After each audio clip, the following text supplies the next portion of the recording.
السلام علیکم، بسم اللہ الرحمن الرحیم۔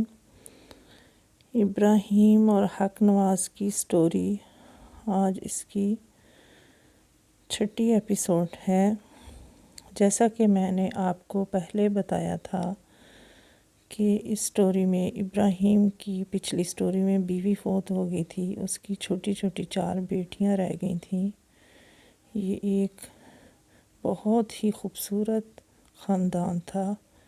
ابراہیم کی ماں بھی اس کے پاس آ گئی تھی۔ ابراہیم کی ماں بہت ہی خوبصورت عورت تھی، بڑھاپے میں بھی وہ عورت بہت ہی خوبصورت تھی۔ ابراہیم خود بہت خوبصورت تھا اور آگے سے اس کی 4 بیٹیاں بھی چاند کی طرح خوبصورت، چٹی گوری، پنک کلر ان کے، اور بہت ہی پیاری تھی، اور بہت ہی پیاری سی بیوی جو دنیا سے رخصت ہو گئی، اور ابراہیم ایک دفعہ پھر اکیلا اس دنیا میں رہ گیا۔ تو اپنی بیٹیوں اور اپنی ماں کے ساتھ بیوی کی محبت چلی گئی، اتنی پیار کرنے والی بیوی دنیا سے چلی گئی۔ بہت زیادہ دکھ سہنے کے بعد اس نے اپنے آپ کو پھر سے سنبھال لیا۔ لوگوں نے شادی کا مشورہ دیا، لیکن اس نے یہ کہہ کر انکار کر دیا کہ میری 4 بیٹیاں ہیں، میں سوتیلی ماں نہیں ان پہ مسلط کرنا چاہتا۔ اس کے بعد ابراہیم کی بڑی بیٹی 10 سال کی تھی، اس نے گھر سنبھال لیا اور اپنے باپ سے بے حد محبت کرتی تھیں 4 بیٹیاں۔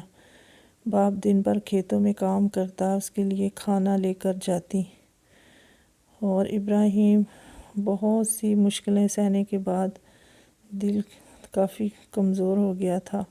کبھی آندھی یا بارش ہوتی تو ابراہیم گھبرا جاتا، اور اس کی بیٹیوں کو اس بات کا پتہ تھا۔ وہ چھوٹی چھوٹی بھاگ جاتی کھیتوں میں اور اپنے باپ کا ہاتھ پکڑ کر ان کو گھر لے کر آتی، اور اسی طرح وقت گزرتا گیا۔ ابراہیم کی بڑی بیٹی بڑی ہو گئی، ابراہیم نے 15-16 سال اس کی عمر ہوگی۔ ابراہیم نے اس کے لیے رشتہ تلاش کرنا شروع کیا تو انہیں خاندان میں ہی ایک لڑکا مل گیا، جنہوں نے ابراہیم کی بیٹی کا رشتہ مانگ لیا۔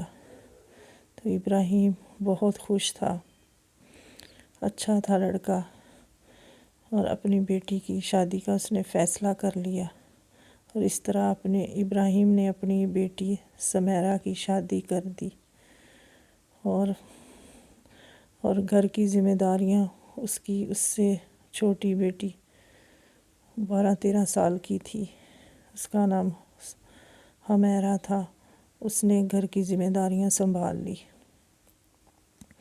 اور اسی طرح ابراہیم کی گھر کا سسٹم پھر سے چلنے لگا، اور چھوٹی چھوٹی ہی بچیاں کافی سمجھدار تھیں، اور دن مدرسے بھی جاتی تھی قرآن پڑھنے کے لیے، اسکول میں داخل نہیں کروایا تھا۔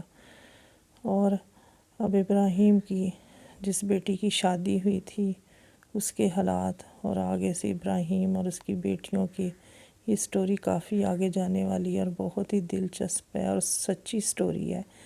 تو آپ ہمارے ساتھ رہیے گا، اگلی سٹوری کے ساتھ پھر ملیں گے۔ اللہ حافظ۔